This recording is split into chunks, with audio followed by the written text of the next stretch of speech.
بسم اللہ الرحمن الرحیم۔ السلام علیکم۔ تاریخ جماعت ہشتم، باب نمبر 2، سر سید احمد خان اور تحریک علی گڑھ۔ لیکچر نمبر ہمارا 7 ہے اور صفحہ نمبر 13 سے لے کے ہم لوگوں نے 15 تک پڑھنا ہے۔ چیپٹر نمبر 2 سٹارٹ ہو گیا ہے، ساتھ ساتھ آپ لوگوں نے ہائی لائٹ کرنا ہے اور پینسل سے کویسچن جو ہیں وہ آپ لوگوں نے اپنی بکس پہ مارک کرتے رہنا ہے۔ تو ہم لوگوں نے پیج نمبر 13 میں فرسٹ ٹاپک پڑھنا ہے 1857 کی جنگ آزادی کے بعد کے حالات۔ یہ آپ لوگوں کا ٹاپک جو ہے لانگ کویسچن نمبر 1 بھی ہے۔ جنگ آزادی میں مسلمان، سکھوں اور ہندوؤں نے مل کر حصہ لیا تھا، لیکن ہندو اپنی چالاکی سے انگریزوں کو یقین دلانے میں کامیاب ہو گئے کہ وہ ان کے وفادار اور دوست ہیں۔ دوسری طرف مسلمانوں کو باغی یعنی کہ بغاوت کرنے والا قرار دے دیا گیا، جس کے نتیجے میں انگریزوں کی حکومت نے مسلمانوں کو ہر طرح سے نقصان پہنچانے کی کوشش کی تاکہ وہ کبھی دوبارہ اقتدار میں آنے کے متعلق سوچ بھی نہ سکیں۔ مقامی لوگوں یعنی کہ جو اس جگہ کے رہنے والے لوگ تھے، ان کی نااتفاقی انگریزوں کی جدید علمی اور تکنیکی تربیت اور ہتھیاروں کی وجہ سے برصغیر کے لوگ 1857 کی جنگ آزادی میں ناکام ہو گئے۔ اس کے بعد تیسری وجہ کیا تھی؟ انگریزوں نے برصغیر کے مقامی باشندوں یعنی کہ جو وہاں کے مقامی لوگ رہنے والے تھے، بالخصوص مسلمانوں سے زبردست انتقام لیا۔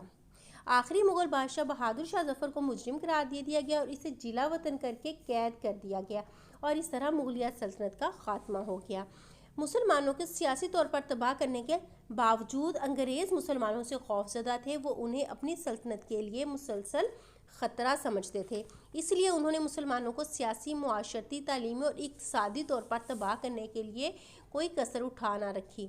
1857 کی جنگ آزادی کے بعد جو حالات ہوئے تھے وہ میں آپ کو بتاتی ہوں۔ سب سے پہلا ہے سرکاری ملازمتوں سے محرومی، ٹھیک ہے۔ 19ویں صدی کے آخر تک انگریز حکمرانوں نے جو اقدامات کیے ان میں اکثر مسلمانوں کے خلاف تھے، جس کے نتیجے میں مسلمانوں کی حالت بد سے بدتر ہوتی گئی یعنی کہ بری سے بہت بری ہوتی گئی۔ مسلمانوں کی اکثریت کو، زیادہ تر یعنی کہ مسلمانوں کو سرکاری ملازمتوں سے نکال دیا، نیز آئندہ کے لیے ان پر سرکاری ملازمتوں کے دروازے بند کر دیے۔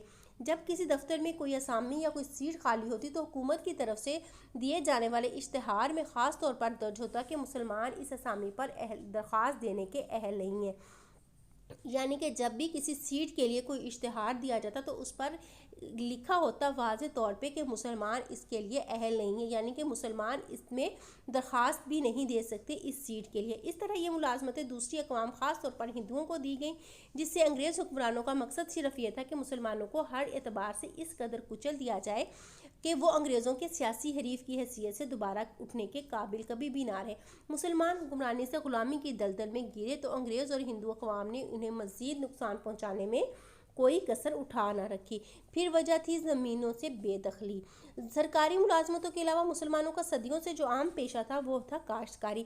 ان میں زیادہ تر لوگ جاگیرداروں کی زمینوں پر کام کرتے تھے، یعنی کہ وہ لوگ جن کے پاس بہت جاگیریں تھیں ان پر کام کرتے تھے۔ انگریزوں نے مسلمانوں سے زمینوں سے بے دخل کر دیا اور تمام زمینیں ضبط کر لی، اپنے قبضے میں کر لی۔ اس طرح مسلمانوں میں جاگیردار اور عام کاشتکار دونوں طبقے معاشی بدحالی کا شکار ہو گئے۔ انگریزوں نے بہت سے نئے ٹیکس جاری کر دیے، وہ ٹیکس جو پہلے معاف تھے۔ تعلیمی پسماندگی، مسلمانوں کے اوقاف اور رفاہی اداروں سے بھی برا سلوک روا رکھا گیا۔ مسلم اوقاف کی آمدنی جو پہلے مسلمانوں کی تعلیم پر خرچ ہوتی تھی، اب اسے انگریز حکمران اپنی مرضی سے مختلف کاموں پر خرچ کرنے لگے۔ بیشتر اسلامی ادارے بند ہو گئے، اس سے مسلمانوں کے مذہبی مراکز کو بھی انگریزوں نے جی بھر کر لوٹا۔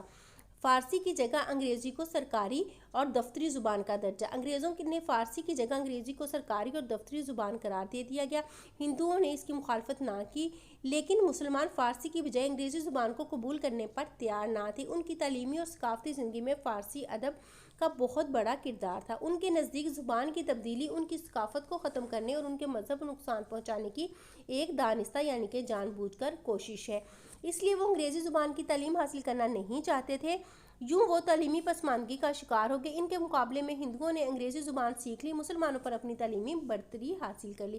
چنانچہ اب ہندوؤں کے لیے وکالت، ڈاکٹری، انجینئرنگ اور دوسرے شعبوں میں نئی راہیں جو ہیں وہ کھلنا شروع ہو گئیں۔ اس طرح زندگی کے ہر شعبے میں قیادت ہندوؤں کے ہاتھوں میں آنے لگی۔ جنگ آزادی کے بعد مسلمانوں کی معاشرتی، معاشی اور تعلیمی حالت جو تھی بڑی مایوس کن تھی، مسلسل زوال کا شکار ہوتے جا رہے تھے۔ اس صورتحال میں سر سید احمد خان مسلمانوں کی رہنمائی کے لیے آگے بڑھے اور انہوں نے مسلمانوں میں شعور پیدا کرنے کی کوشش کی